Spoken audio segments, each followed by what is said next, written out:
Hurrah! So that's live. 16 people in there already.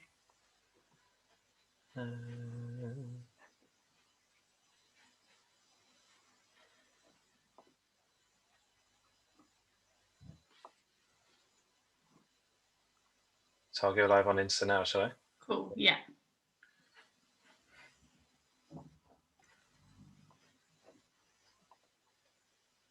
Welcome, early birds. We are recording as well, Jess. Yes, we are. So if you're just joining us, you'll see a little invitation in the chat to share how you feel about saying no in just one word.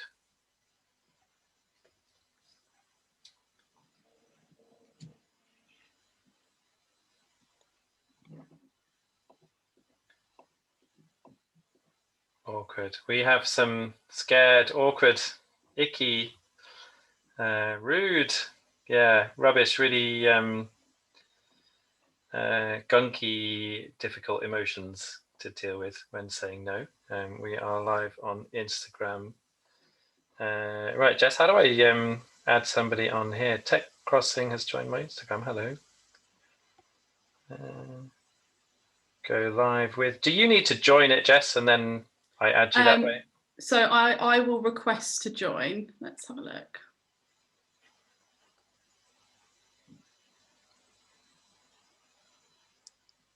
There you go.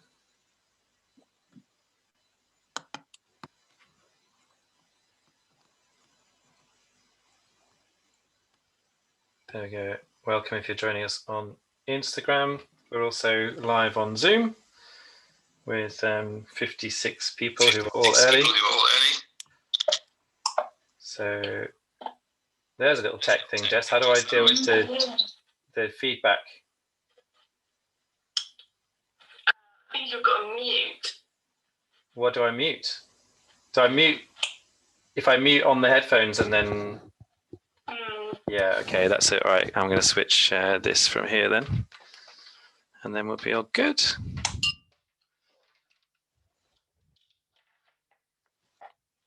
There you go. We didn't think of that the other day when we did a little test run, did we? I'm getting the feedback now. So, how did you fix it? Well, I'm on headphones and the microphone's in here. So that's weird. Although maybe you need to change your Zoom settings on where everything is coming out of. If you're on Instagram, tell us if you're experiencing any feedback or anything like that. Headset earphone is the speaker. Great.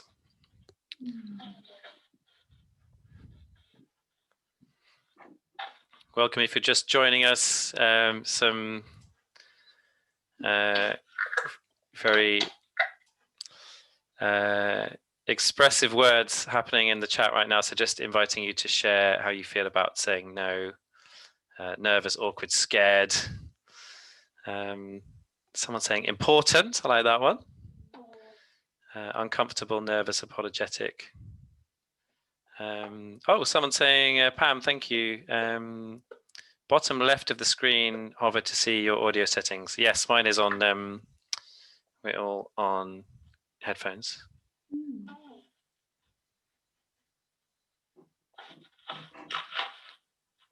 Jess, what's your verdict? If it's difficult, and this is sad for the 5 people who were on Insta Live, but we might have to just resort to just Zoom. Shall we do that?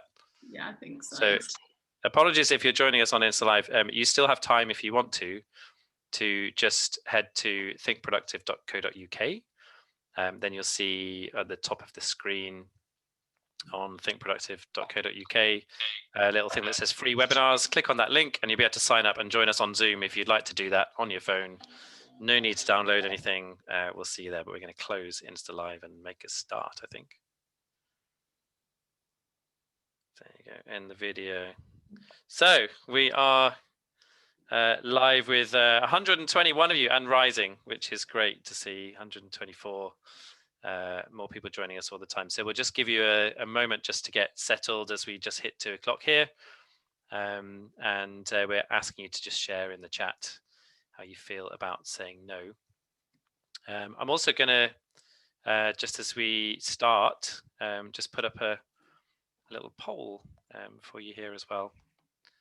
So welcome to this free webinar, and we are going to be talking about how to say no. So the questions on your screen are basically, what do you find hardest about saying no? So a few different options for you to choose there, and it's multiple choice. So if you feel like there's 5 or 6 things in there that you want to say all of the above, then you can click them all, or click 2, or click 3, or just 1, and just give you a moment to think about that. So let's get started with 140 of you currently logged on, and that number going up all the time, which is great. So welcome to How to Say No. And it's clear just from listening to some of your thoughts in the chat there, and what's coming through on this polling. This is just a huge issue for so many people, me included, myself included, and Jess, who's my colleague and joining us here for the first one, was very keen to do this one as well. So I think it's fair to say that most people suffer in some way with just having to deal with the idea of saying no. So if you haven't come across me before, just to introduce myself. So I'm Graham Allcott. I'm the founder of Think Productive. I'm also the author of the book, How to Be a Productivity Ninja. And for the last 12 or so years, Think Productive has been helping companies across the UK and actually across the world to make space for what matters and ultimately improve productivity and also work-life balance.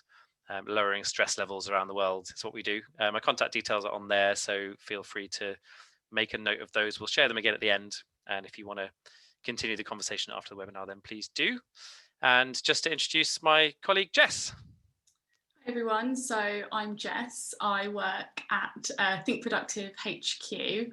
I am the head of brand, so I manage all of our marketing. So if you're on this webinar because you saw a post about it on LinkedIn or on Twitter, or you saw it on our Instagram stories, then that was me posting that. So thank you for coming. And yeah, if you want to connect with me, then just my LinkedIn details and my website are just up on the screen there.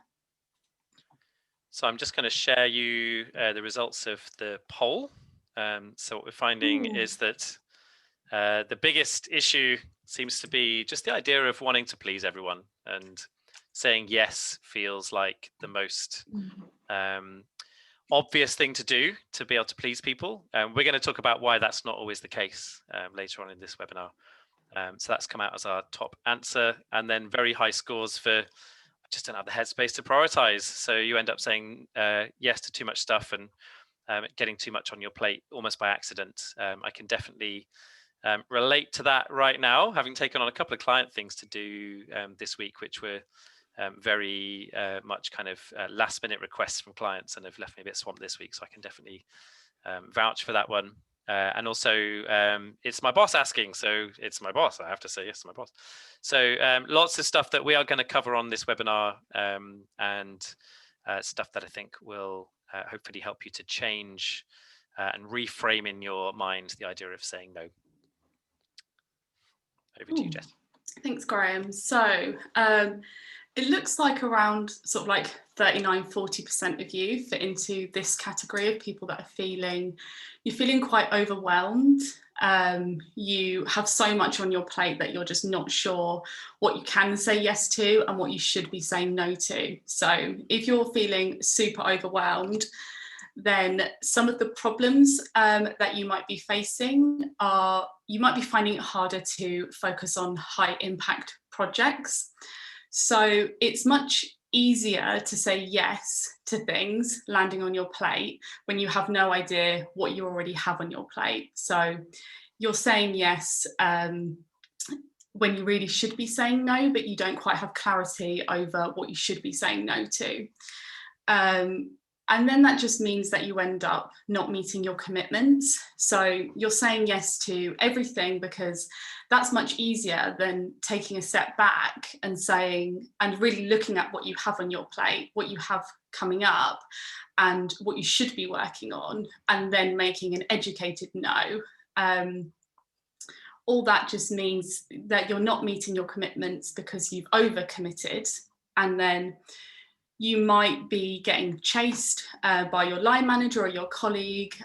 You might be missing deadlines, and you'll be feeling it. You'll know if you've set yourself a deadline, you've promised something by Monday, Monday comes and goes, you haven't managed to get to it because you've got so much on your plate, and you're hoping nobody's going to pull you up on it, and it just ends up making you feel really stressed. So you might be feeling a little bit like this. So I'm sure we've all felt like this before, and especially with everything that's going on at the moment in the world, it just feels like you're on a hamster wheel. It's going 100 miles an hour. There's no stopping it, and there's no getting off. So before we get into sort of the specifics around how to say no, and we've got some scripts on how you can manage that, I just wanted to talk a little bit about some productivity basics.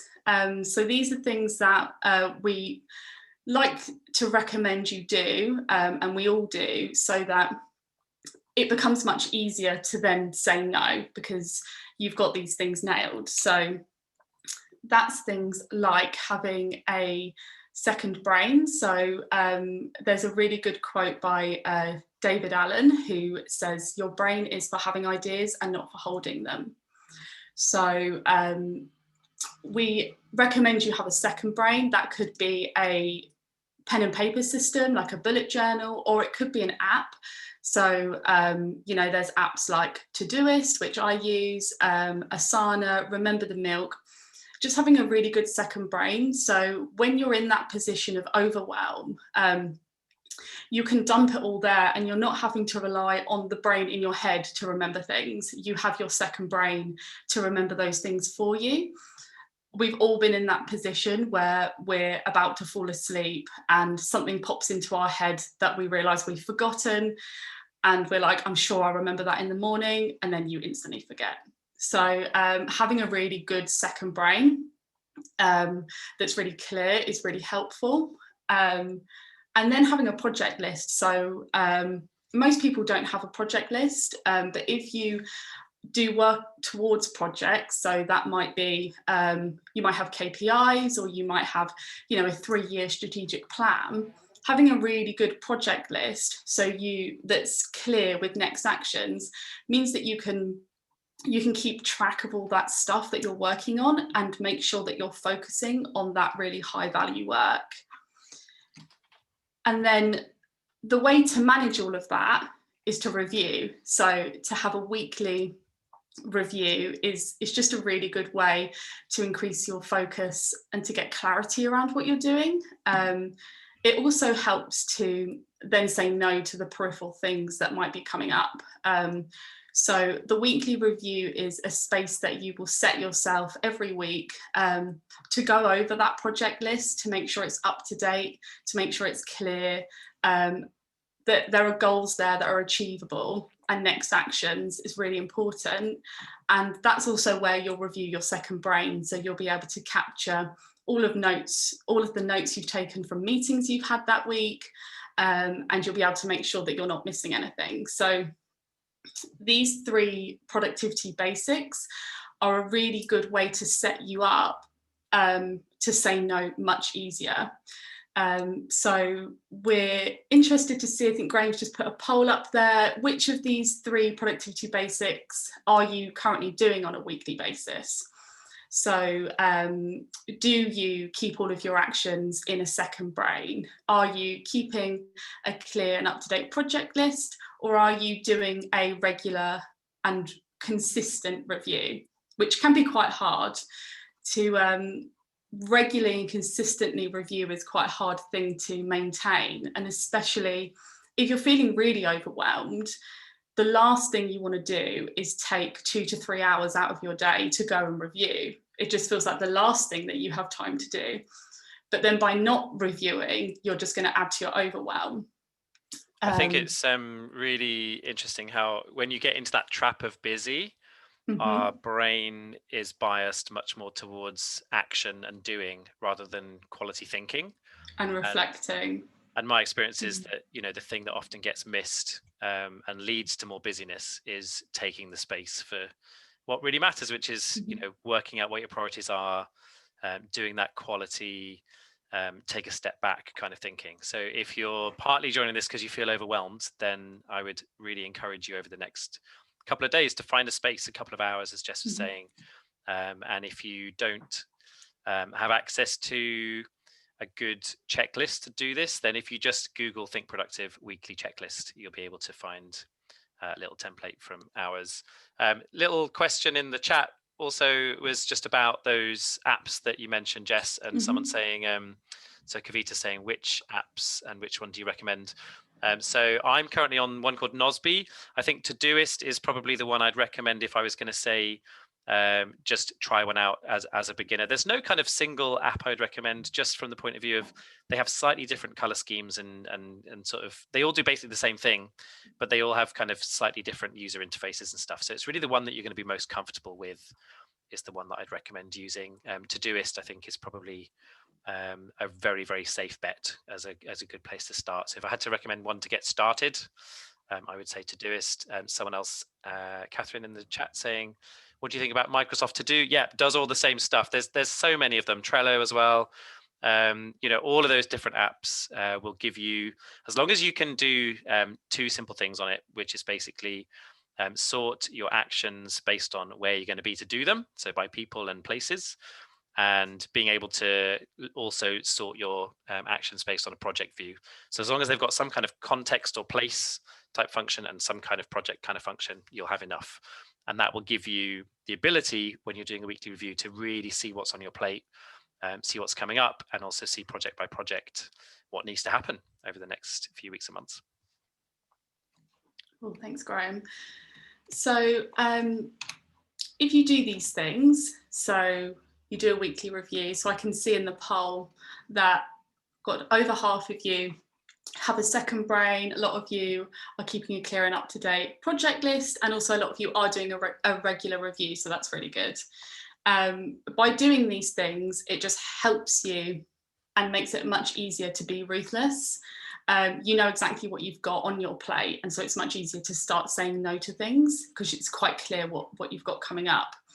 So I'd say there's 3 ways to be ruthless. One of those is being ruthless with yourself. So that's about having self-discipline, recognizing the things that you're drawn to that might distract you. So for some, that could be, you know, scrolling Twitter to see if there is an update on the US election. It could be going down a YouTube rabbit hole and having no idea how you've gotten there, but it's hours have gone by and you're nowhere near where you started. It's about being ruthless and recognizing those things and then putting something in place so you only have to be ruthless with yourself once, instead of having to be ruthless with yourself over and over. So for example, that could be if you find that you're on your phone a lot and you have some deadlines coming up, you could download an app that will block you accessing your phone or specific apps. So one that we like to use and recommend is called Forest. So you download it, you set the timer for how long you want your phone blocked for, and then in that time, it will just grow a little tree. And then if you pick up your phone before the end of the timer, the tree dies, and obviously nobody wants the tree to die. So that's like a really nice way to get into the psychology of not touching your phone, because nobody does want the tree to die. By the way, everyone who thinks that is just a game, the people who make Forest invest some of their profits into actually growing trees. So you can actually have genuine climate guilt by procrastinating. So it really works on a number of levels. And then the other way that it can help you be ruthless is with your thinking. So when you have really defined actions and a really clear project list, then it helps you focus on the stuff that really creates value. So depending on what industry you're in, that could be focusing on the stuff that's going to bring in sales to meet your sales targets. For us, it's focusing on making sure we have brilliant training that has great learning and blended learning. So there is a really good quote by Gerard Ratner, whose dad told him, never spend money on doing up the stockroom, spend money where your customers can see it. So you have to be relentless in the way that you approach your work, and like relentless with the ruthfulness, so that you're focused on the stuff that is going to create value.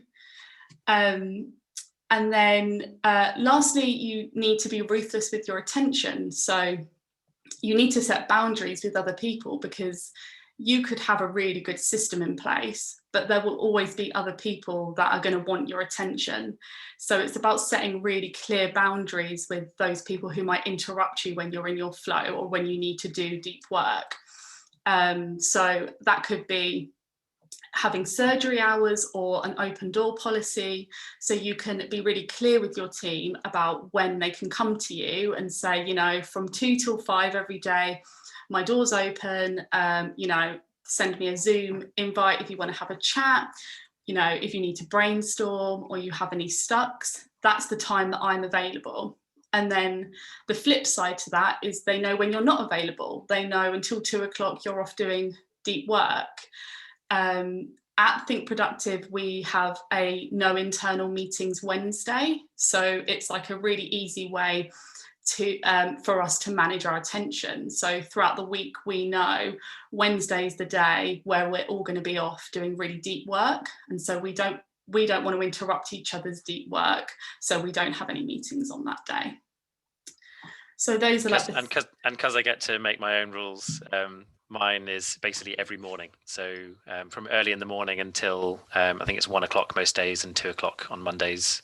I have that blocked in my diary as create time. So it's basically, that's my time where if you look at my Outlook calendar, it's booked, and I just have a really strong ruthless boundary around not letting people book that unless there's like, you know, a really clear exception kind of thing. So it's kind of like someone was asking there about the surgery hours thing. So, you know, if you think about like having an open door policy and saying, here are my surgery hours, here are the times where whatever you're working on, if you're a member of my team, you know, book me, come and talk to me at those times. What that allows you to do is say, those are the times where I'm available. And then you can be a bit more ruthless about saying there's some other times of the day where I'm going to say no, I'm going to be unavailable. Should we talk about people pleasers? Yeah, I just wanted to put this little quote up by Paulo Coelho, who wrote The Alchemist. So just something to keep in mind when you are thinking about saying no. So he says, when you say yes to others, make sure that you're not saying no to yourself. So just a nice little thing to keep in the back of your mind when you do start saying no. Which again, I think brings us nicely back to where we started that bit about the kind of productivity 101 thing, right? Like if you've got a really good sense of what's on your plate, it's much easier to say no because you just have a really clear idea of where the next week of allocated time and attention needs to be. Right, let's talk about if you're a people pleaser and some of the problems that can entail. And this was our top answer on the poll a few minutes ago. So some of the problems that can exist if you're a people pleaser is, number one, anxiety, and it creates very stressful relationships. So by feeling that burden of wanting to say yes to everything and all of the time, can make it very stressful and difficult and anxious to say no.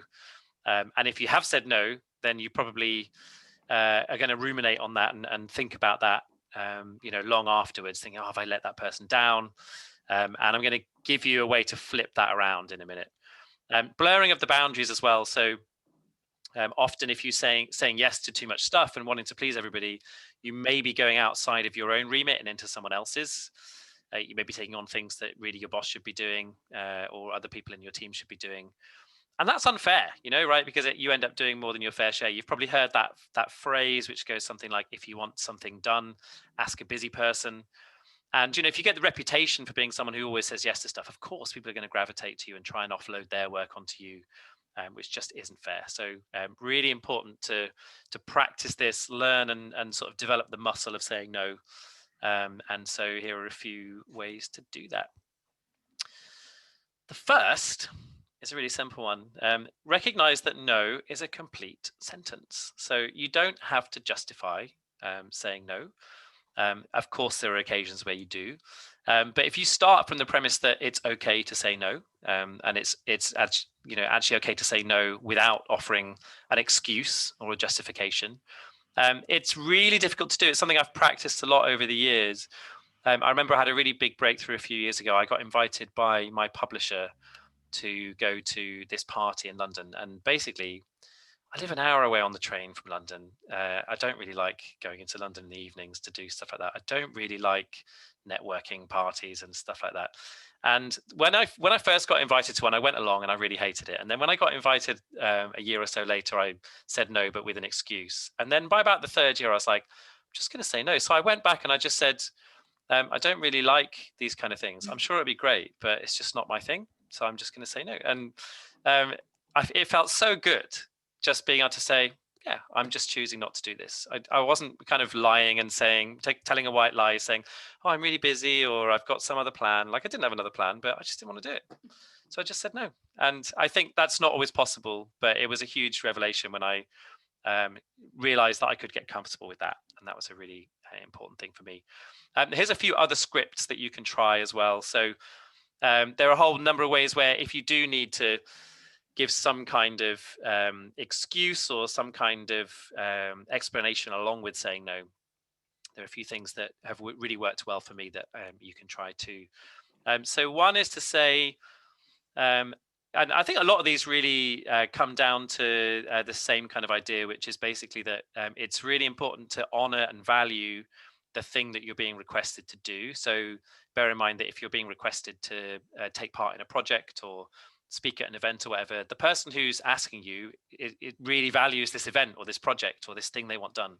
So it's really important to value that thing and say and say no to that for some kind of reason, rather than directly saying no to that person. So I'm fully booked until February, but if you're happy to wait till then, I'll definitely consider doing this at a later stage. Nice way of kind of testing someone's commitment. Do they really want you involved?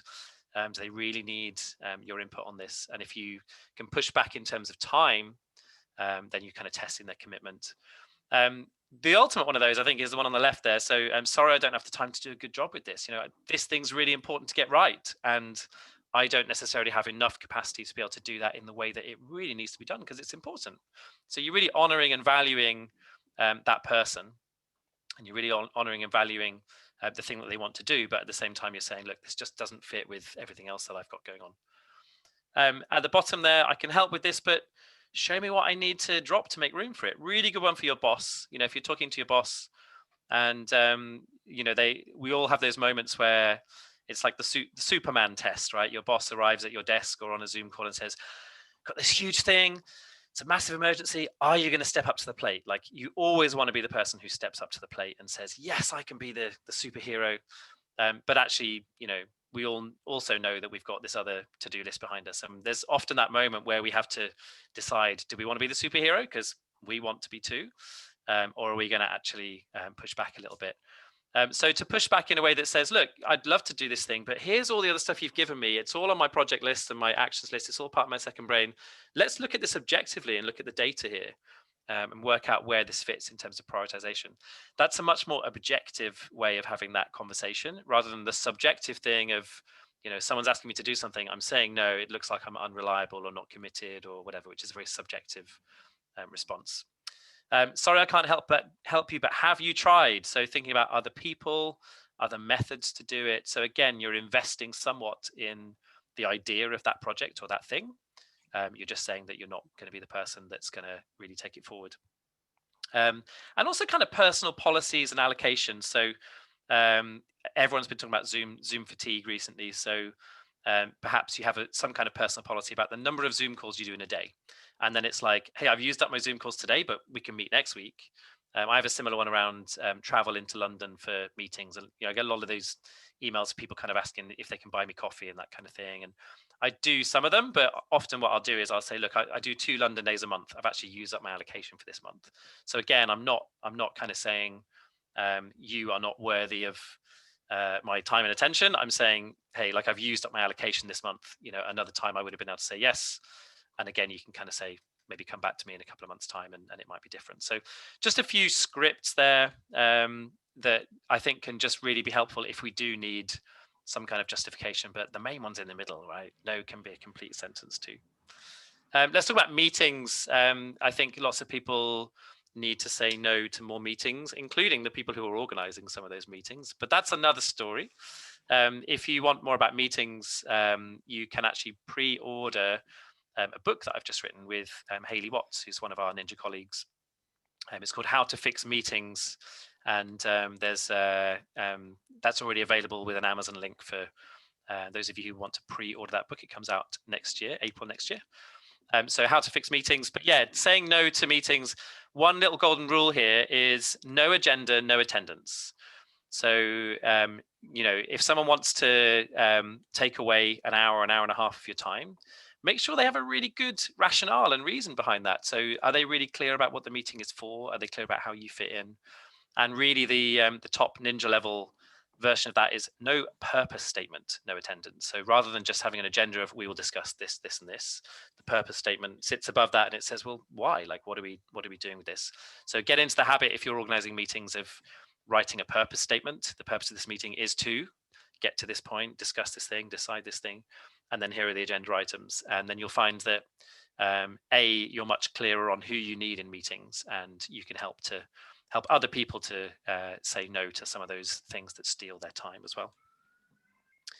And then deleting isn't cheating. So I'm a big believer that sometimes what we need to do is renegotiate things that we'd previously committed to. So sometimes we might need to cheat here a little bit. So there's just something really urgent that's come up. So therefore I need to kind of, rearrange my diary. It's always good if you say there's a confidential reason why I can't do this thing, whatever. These are like things that you can't use all the time, obviously, right? Because then you just get this reputation of being unreliable. But like every now and again, using a cheeky kind of explanation, I think is totally fine. And likewise, stealth and camouflage. So spending some time being deliberately a bit less available, I think is a really valuable thing to think about as well. And I'm going to just invite you right now to think about this. So you're on a webinar right now called How to Say No. Why don't you think about what's on your calendar in terms of meetings? And afterwards, get back to some of those people. I've just been on a webinar. And so I've decided I'm going to say no to this meeting. And so instead of me calling this meeting for 5 people, which would have been 2 hours each, and that's 10 hours of company time, we're not going to bother with the meeting. We're just going to have, so-and-so and maybe a couple of people. They're going to work on a decision. And if anyone else has anything to add, just email them directly. But sometimes if we just take these things for granted, we do things as we've always done them, we end up just creating a culture of more and more meetings, and saying no to meetings can free up a lot of time, and also, again, really focus people in on the decisions rather than spending lots of time in Zoom rooms and meeting rooms. One of the other things that I really, a big learning for me that I noticed a few years ago was I reached out to someone asking them to be part of a book project that I was working on. And this person was a bit of a hero of mine, and they said no. But they said no in such a beautiful way, and really supportive of me and what I was doing, really supportive of the project, and just saying, listen, I'm so, under pressure with all the other things that I've got going on. I can't commit to this, and I'm really sorry about that. But it was done in such a beautiful way. And what it left me realizing was that saying no, yes and no, it's not like a zero-sum game where every time you say yes, people are impressed with you and you've pleased that person. And if you say no, you're automatically going to let them down and they're going to think horribly of you. I found myself realizing that at the end of this exchange, and it was just an email exchange, my respect for that person had gone up, not down, and they'd said no. And so if you say no in a really beautiful way, if you say no in a way that's compassionate, and really honors the person's work and what they're trying to do, then actually they can think even better of you than they did before. So if you're a people pleaser, that's really good news, and really it becomes an opportunity to win additional respect from that person rather than to lose respect from that person. And I think the other thing, particularly for people pleasers, is to think about the fact that you are enough, right? What you're doing already is amazing work. And it's like building a muscle. So once you recognize that and say, look, I'm okay. I don't need to take on everything. I don't need to do everything. You can start to build up this muscle of saying no. And the more you do this, the more you use some of those scripts and get comfortable with just the idea of no and it being a complete sentence, the more you'll find that it becomes easier to do it again in the future. You also find that people come to expect it. So you might find at first, if you're somebody who people expect to say yes to everything, they might be, when you first start saying no, they might be a little bit taken aback. But the more you say no, the more they're going to come to expect it. And they know that you respect your own boundaries, so they're going to respect you even more. For sure. So there's some of you, I think it's around 20% of you that sort of fall into this category. So you're somebody who's super enthusiastic. So I like to think of these people as like this super enthusiastic yes people. So when you're presented with a new project or perhaps a new client, or you're getting press requests, in the moment you say yes because you're just so excited to do it. Like you love what you do and you just want to do more of it. The problems with this is that you're just going to burn out. So if you're saying yes to everything, you're taking on everything that comes at you. It's unlikely that you've got a good work-life balance, because you'll always be on, always be working, like working late, working over the weekend, and just your mind is never going to be quiet and switched off from work. And so you're not taking that time to relax and recharge, recharge your batteries. And then in turn, that just means that you might end up being less productive or less efficient, because you're trying to do everything, and it's very hard to do everything very well. So if you are one of these people who in the moment you really want to say yes, here's a nice quote from Graham's coach, Rashid Ongularu, who said, don't say yes out of flattery or enthusiasm. So when you're thinking about saying yes or no, think about it as the slow yes and the fast no. So this is about being quite liberal with your no's and then quite conservative with your yeses. So that's just to continue the election theme of the Conservatives, right? Be a bit topical. So if you are somebody that just really loves to say yes and you're super excited, practice taking your time before you commit to that yes, and go away and really evaluate what it is that you're saying yes to, whether in 6 months down the line you're going to feel as excited about it. And then with the fast no, it's the art of saying no to good things and only saying yes to great things. So recognizing the difference and then being very liberal with those no's. Which leads us on to our final section. So permission to say no to yourself. So yeah, Jess was just mentioning there just the idea of the slow yes and the fast no. Here's another little way to think about those differences. So if you're, if you're sat there thinking, oh, I should do this, this is the thing I should take on, really make sure that you're saying no to most things, other than the things that are just like, do I want to do that? Hell yes, like that's absolutely the thing that I want to be doing. So if you're ever finding yourself saying yes in a tepid way, if you're ever finding yourself saying, oh, I should probably, we all have these kind of self-talk narratives. They often revolve around the words could and should, and they often revolve around comparisons with other people or other people in our industry, or we kind of often have this long list of narratives around expectations of ourselves. Really cut back on that. So if you're finding yourself saying tepid yeses, or just, oh, maybe I could do that, I should do that, I don't really want to, but that feels like a thing I need to be doing. Say no to more of those things, and end up only saying yes when you notice that as you think about that thing, or as someone tells you about that thing, hell yes, that's exactly what I want to be doing. That's where I want to be spending my time. So practice saying hell yes or no, and you'll really start to see changes there. And then this one is a quote from Tim Ferriss, who wrote The 4-Hour Workweek. He has this lovely phrase, and there's a good blog post about this as well, which is the art of letting small bad things happen. So one of the examples he uses in that piece is to say, sometimes he will, in order to really focus on his biggest priorities, he'll turn his email off for 3 hours. And he knows that in that time, maybe what will happen is a journalist will get in contact with him and say, hey, I've got this, because journalists always leave it till the very last minute. And I fall victim to this myself sometimes, where, in fact, I'll tell you a little story. Once I had my phone blocker app on, which is so that I can really focus on the stuff that's important to me.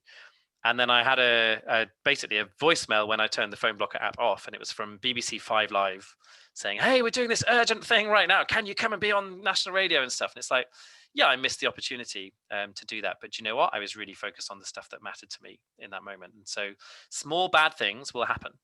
And occasionally slightly larger, maybe medium things that are bad will happen. But what's more important is that you have that focus and you have that space, and you're able to really tune into your own priorities. So just don't ever assume that you can just go through life and like nothing bad's ever going to happen and everything's going to be great. Like, know that some small bad things will need to happen in order for you to be saying no and defending your attention and working on the right stuff. So get comfortable with that. Like, get comfortable with these small failures, because they're an important part of other successes. And then finally, so if you're a reader of Productivity Ninja, a fan of the book, you'll know that our 9th characteristic is a productivity ninja is a human and not a superhero. So it's often felt that, like, if you're someone who's really digging into the productivity and doing loads of stuff really well, it's like being a superhero and you'll have these special powers. But really, you're just a human with good tools and good skills. And you might look like a superhero, but you're just a human. So you have limitations. There are only a limited number of things that you can do before you start to get tired.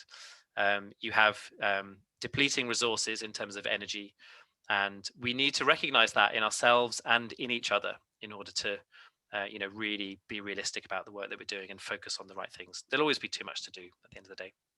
And so let's leave the final word with someone who knows a lot about success. So Warren Buffett, who I just think is a really great thinker in general, but he has this quote: the difference between successful people and really successful people is that really successful people say no to almost everything. So don't think about saying no as being some kind of negative idea. Think about it as the key driver to your success in whatever field you're engaged in. So thanks, Warren. Cool. Jess. So we will get on to some questions in a minute, but before that, we have loads of stuff going on at the moment. So we just want to run through some of the other events and stuff that we have got on.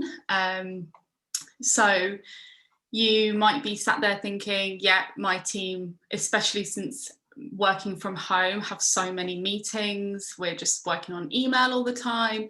Or you recognize that maybe you or your team feeling quite overwhelmed and you need help putting ruthlessness into action. Well, Think Productive can help with that. So we have a range of in-house workshops that can help you and your team with some of the challenges you're facing. So if you do want to learn anything about those, you can just head over to our website, which is just thinkproductive.co.uk. And I run a weekly podcast called Beyond Busy. If you're not subscribed to that, then just check out Beyond Busy in your podcast app. Basically, I interview really interesting people from every kind of field imaginable, really. So from comedians to CEOs, from founders to people at the beginning of their career, and just ask them the big questions about work, life, happiness, and success. So subscribe to Beyond Busy. In fact, right after this, I'm just about to go and interview Anne Bowden, who is the founder of Starling Bank, who's going to be on the podcast next week. So very excited about that. Very cool. And final chance, if you haven't heard about this yet, so starting next Thursday, I'm doing a 6-week evening program. It's called 6 Weeks to Ninja, and it's at eventbrite.co.uk. Just type in 6 weeks in the search function there, you'll find it. If you want 10% off, then just type in the code "say no" just before you check out. You get 10% off. It starts next Thursday, so you've got to move quickly on this one. But the idea is that we will be guiding you through the winter, helping you to make all of those habits that we've just been talking about stick in terms of second brain and review and everything else. And with a little WhatsApp group to hold everyone accountable, deliberately small, and we'd love to see you there. So eventbrite.co.uk. I'm also doing this weekly email called Rev Up for the Week. So Sunday nights, I send out into your inbox some productive and positive thoughts for the week ahead. Feels like they're needed right now. This one coming up this week is going to be on survival tactics for winter, which was the theme last week, and I put it out to the group and got an amazing response of everyone's winter survival tactics. So I'm basically summarizing those this week, and then those will be on Sunday's email. So that's at grahamallcott.com. Let's take some questions. There's a question which I think I've screwed it up and deleted it, but there was a question about forest or Pomodoro or both. If you've done Pomodoro before and you haven't tried forest, I would just say just try forest, because you can actually use it in a Pomodoro style. You can set your timer for 25 minutes on forest as well. So I would just give forest a go and see how you get on with it. But if you find that Pomodoro is effective and you're not looking at your phone using Pomodoro, then it's pretty fine. Got a question here for you, Graham. So could you please give an example of how you say no beautifully? So I think the example that I was just giving on the slide there was this person was, basically I was asking them to be interviewed as part of a book project that I was working on, and they came back with something that said, "Congratulations on writing a book. I know books are really hard. You're doing wonderful work. And I'm really sorry that I'm engaged in XYZ, and therefore I'm not going to be able to make time for this and do it well. But I really wish you every success with it." And so it was really about being, I think being against the idea of collaborating, but being totally for me. And I think it all comes down to that sort of personal connection. So doing it in a way that's kind, doing it in a way that connects to being supportive of what that person's trying to achieve. I think that for me is the essence of it. And then it kind of depends on, the particular circumstance or the particular thing. I always try and give, a little reason for a no if I feel like someone has really had to sort of pluck up the courage to ask me about that kind of stuff, then I'll try and give a bit of rationale for my thinking, because I just think that's a polite and nice thing to do.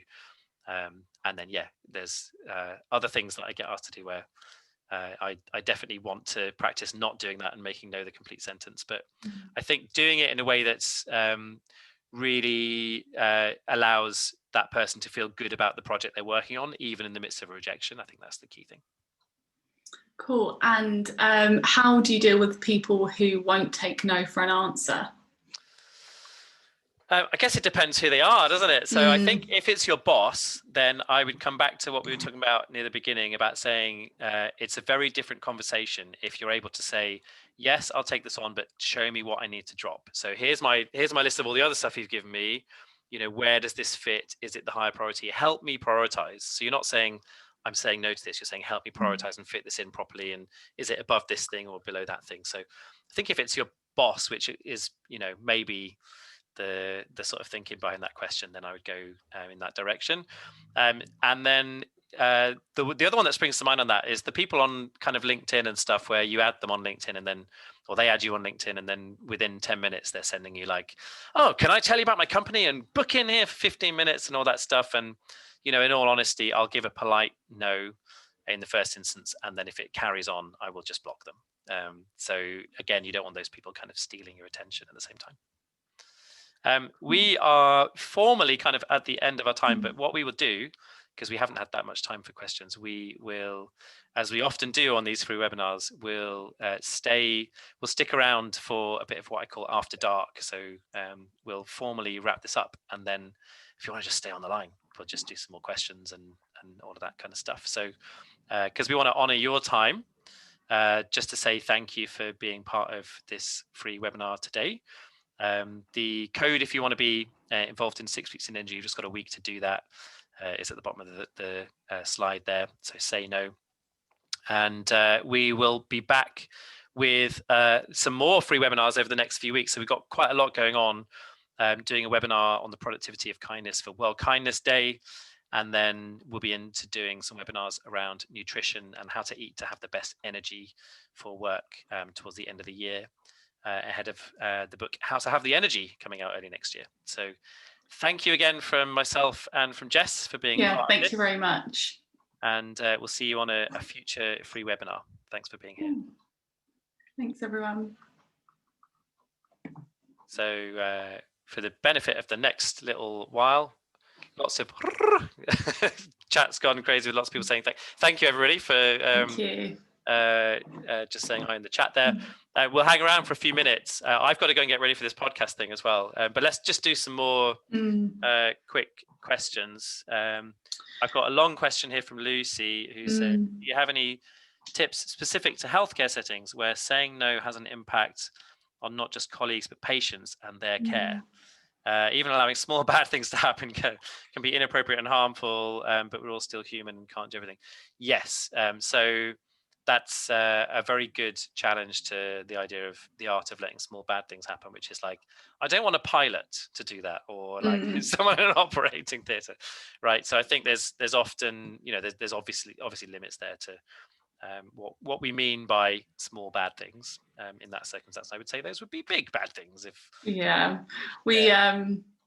often say, well, if you go offline for 3 hours, nobody's going to die, no buildings are going to burn down. If you're a doctor or a firefighter, then maybe it will. So but I think the overall spirit of that question is still true, right? Which is that you can be in a patient care kind of role, or in the kind of role where you do really need to be online the whole time, and yes, you still then have limitations. So I would say that's kind of twofold. The step one is communication with line management, and really open communication about where your limits are, like energetically, physically, mentally, stress, all of that stuff. And that relies on having a really good boss. And I think it's very, very difficult if you're in a situation where you just don't feel like your boss cares about that kind of stuff. There's a nice saying, which is, people join organizations, people leave bosses. And that's why, really, isn't it? And so I think it's really important to have that kind of relationship with your immediate line manager. And then if what's happening is that's a conversation you're having too often, and both of you are having the right intention to try and solve it, but it's happening all the time, that to me points to something a bit more cultural and systemic. So that's again about kind of looking at the different systems and expectations and taking a step back. I think Productive, we have a thing which you do about once a year, which is we call it Smash Shit Up, and it's inspired by Brewdog, the beer company, where they literally go into the car park and smash it up. But it's also a spirit in the way that they work. So the idea is that everything is up for grabs in terms of questioning everything, and everything that we're doing that takes time, we're all allowed to question the impact and whether it's useful, and we're allowed to dismantle projects or meetings or things that just don't necessarily kind of serve to create really great impact in whatever the work is. So I think that is really important. If you find that you're regularly in this space of having to say no, it's like, so do we need to kind of change like how often we do the rounds with patients, or do we need to digitize stuff, or like there's probably something really big and systemic that is the opportunity there. And so I think if you're finding that's a regular thing around workload, it probably leads to some bigger strategic conversations, I think. Any more tips around saying no to bosses besides beautifully? So I think, again, I would say doing that in a from a place of objectivity. So help me prioritize, show me all the things that are on my plate is a really good one. If it's stuff that's like outside of your remit, like coming back to I think this is maybe a sort of last resort if if your boss really isn't taking no for an answer, but like coming back to the original job role, or getting in their head coming out to the original job description and being like, here were the things that you said I was supposed to be doing, like this does not fit any of those. But also maybe getting in their head a little bit as the boss around what's important to them in the job. I had someone on the podcast, I can't remember who it was, a little while ago, saying a big light bulb moment for them was they had a whole series of criteria about job success in their head. And they realized that their whole criteria didn't matter at all. Because what your job success is based on is how your boss views success in your job, not how you view it. And so having that conversation, getting in their head, I think this was Olivier Sibony, who's written this brilliant book, You're About to Make a Terrible Mistake. So check out that podcast episode. But yeah, he talks about this and, really like working out what success looks like to your boss in that role, rather than thinking about what a success looked like to you in that role. Can be a really good way to just kind of reframe it. And, maybe it's you end up saying yes to those things that your boss is asking you to do, but you're saying no to some of the things that you'd put on your to-do list to make room for them. That's kind of another way of thinking about it. Lucy's saying, love the idea of smash things up. Little tip for that. So one of the things I do with smash it up is everyone writes it on Post-it notes. So it's kind of anonymous, and then the person reading them out should be someone who doesn't know the handwriting. That's really helpful. So question here from Helen. How do you make those systemic changes when you're a tiny cog? How do you make those systemic changes when you're a tiny cog? That's a really good question. So I think I would say that systemic change can actually happen at like all kinds of different levels. So even within, if you're a tiny cog, the chances are that you're a tiny cog, but there's a culture around your immediate team. So I would personally say, don't set your ambitions too highly, but focus on, I think, I'm a big believer that like everybody can influence their immediate team, 10, 12 people around them, whatever that group is in your immediate periphery. So it might not be that the whole company changes, but like the culture within your team changes.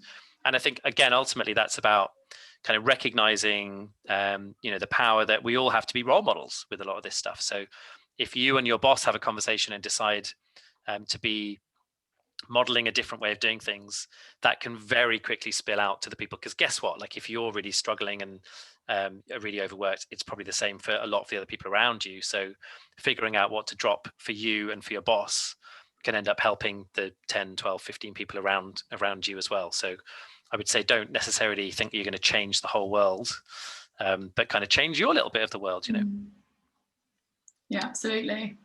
I'm going to have to run and be on this podcast in 5 minutes. Just shall I leave you in here to? Oh yeah, we'll do a couple with more. Any final questions? I've still got 65 people. Thank you if you're one of the 65 who've hung around for the after dark bit. It's always my favorite bit, and apologies, it's a little bit shorter today than it would usually be. But yeah, I'm going to have to run and get my tea ready for Anne Bowden, CEO of Starling Bank. So I'll do that. Nice. If I do that, Jess, can you still, am I going to like end it for everybody if I do that? That is a very good question. I think because I think that might happen. So what we'll do is make me the host. Yeah. Oh, can I make you the host? Maybe. Oh, yeah, of course. Yeah. Let's do that.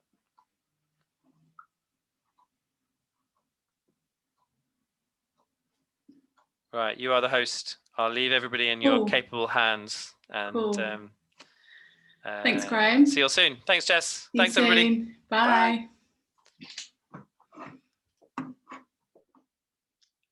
Cool. So we do have a couple more questions that I'll do my best to answer. So one here, how can you stop your boss always volunteering you for stuff that you haven't got time to do?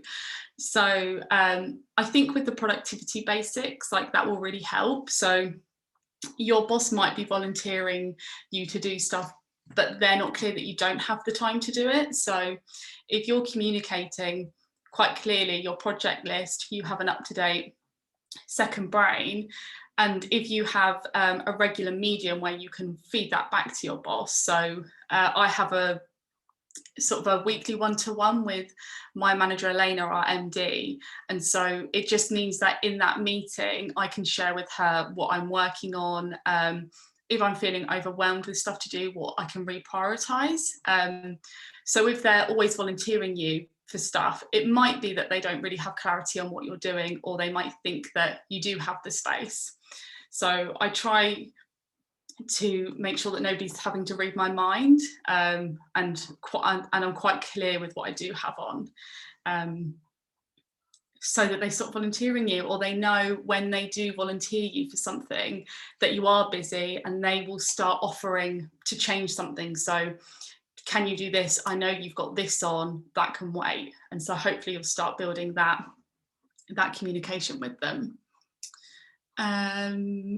There is a question here that was for me and Graham, but I'll answer it, not on behalf of Graham, but on behalf of me. How do you feel when someone tells you no, and are there some no's that you struggle to accept more than others? I think there will always be no's that sting a little bit more than others. So if it's something I'm really excited about, I think it's a great idea, but then somebody else says no, that's always going to hurt a little bit. But ultimately, you end up respecting that person when they're setting their boundaries. So sometimes it can dampen like your fire a little bit if you're super excited about things, but it's useful to remember that just because you're excited about it, that doesn't necessarily mean that other people are going to be excited about it. That is a hard lesson to learn. Let's have a look. Any more questions? I think we'll wrap it up there. It's 2 minutes to 3, so that's a nice place to end it. So thank you all that are still on here, sort of still 40 of you. Thank you for coming. And yeah, we have quite a few free webinars coming up, so it'll be great to see you on one of those. So thanks very much, everyone. Bye.